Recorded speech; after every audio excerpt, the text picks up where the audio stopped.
মহানবী হযরত মুহাম্মদ সাল্লাল্লাহু আলাইহি ওয়াসাল্লামের উদ্ধৃতি দিয়ে নিউজিল্যান্ডের প্রধানমন্ত্রী জেসিন্ডা বলেন, পারস্পরিক উদারতা, সমবেদনা এবং সহানুভূতিতে বিশ্ববাসীরা একটি শরীরের মতো। যখন শরীরের কোনো একটি অংশ ব্যথা পায় তখন পুরো শরীরই সেই ব্যথা অনুভব করে। গত শুক্রবার নিউজিল্যান্ডের ক্রাইস্টচার্চের হামলায় নিহতদের ঘটনায় শোক প্রকাশে আজ আল-নূর মসজিদের কাছে হেগলি পার্কে কয়েক হাজার মানুষ সমবেত হয়েছেন। সেখানে যোগ দিয়ে প্রধানমন্ত্রী জেসিন্ডা আর্ডনও হযরত মুহাম্মদ সাল্লাল্লাহু আলাইহি ওয়াসাল্লামের উদ্ধৃতি দেন। এরপর তিনি মুসলিম সম্প্রদায়ের প্রতি সংহতি প্রকাশ করে বলেন, নিউজিল্যান্ড আপনাদের দুঃখে ব্যথিত, আমরা সবাই এক। এর আগে ক্রাইস্টচার্চের হামলার এক সপ্তাহ পর আজ সেখানকার বেশিরভাগই নারীর মাথায় হিজাব পরে নিহতদের স্মরণ করেছেন। আজ জুমার নামাজ পড়িয়েছিলেন ইমাম গামাল ফৌদা। তিনি বলেন, কয়েক লাখ মানুষের মনে আঘাত দিয়েছিলেন হামলাকারী, কিন্তু আজ ওই একই স্থানে আমি ভালোবাসা এবং সমবেদনা দেখতে পাচ্ছি। তিনি বলেন, আমাদের মন ভেঙে গেছে, কিন্তু আমরা ভেঙে পড়িনি। আমরা বেঁচে আছি, একত্রে আছি। কাউকে আমরা নিজেদের মধ্যে বিভাদ সৃষ্টি করতে দিব না। গত সপ্তাহে আল-নূর মসজিদে ভয়াবহ হামলা থেকে বেঁচে গিয়েছিলেন ফৌদা।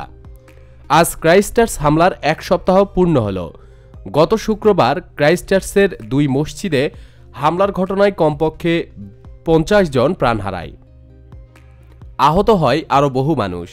মসজিদে বন্দুকধারীর অতর্কিত হামলায় শোকের ছায়া নেমে আসে নিউজিল্যান্ডে। ওই হামলার পর প্রধানমন্ত্রী জেসিন্ডা আর্ডান এই দিনটিকে দেশের ইতিহাসে কালো অধ্যায় বলে উল্লেখ করেন। হামলার এক সপ্তাহ পর আজ স্থানীয় সময় শুক্রবার জুমার নামাজ আদায় করেছেন মুসল্লিরা।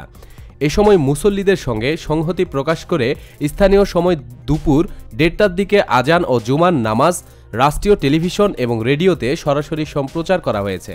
একই সঙ্গে রাষ্ট্রীয়ভাবে হতাহতদের প্রতি শ্রদ্ধা জানিয়ে 2 মিনিট নীরবতাও পালন করেছে নিউজিল্যান্ডের মানুষ। এছাড়া ক্রাইস্টচার্চের হামলায় নিহতদের প্রতি শ্রদ্ধা জানিয়ে আজ দেশটির প্রধান জাতীয় দৈনিকগুলোর প্রথম পাতায় ছাপা হয়েছে আরবি শব্দ সালাম, যার অর্থ শান্তি। মুসলিম সম্প্রদায়ের লোকজন একে অন্যকে সালাম প্রদানের মাধ্যমে জানান যে আপনার ওপর শান্তি বর্ষিত হোক। নিহত মুসল্লিদের স্মরণ করেই নজরবিহীন এই পদক্ষেপ নিয়েছেন পত্রিকাগুলো।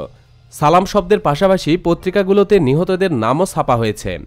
পত্রিকার প্রথম পাতার ওপরে রয়েছে সালাম এবং এর নিচেই নিহতদের নাম।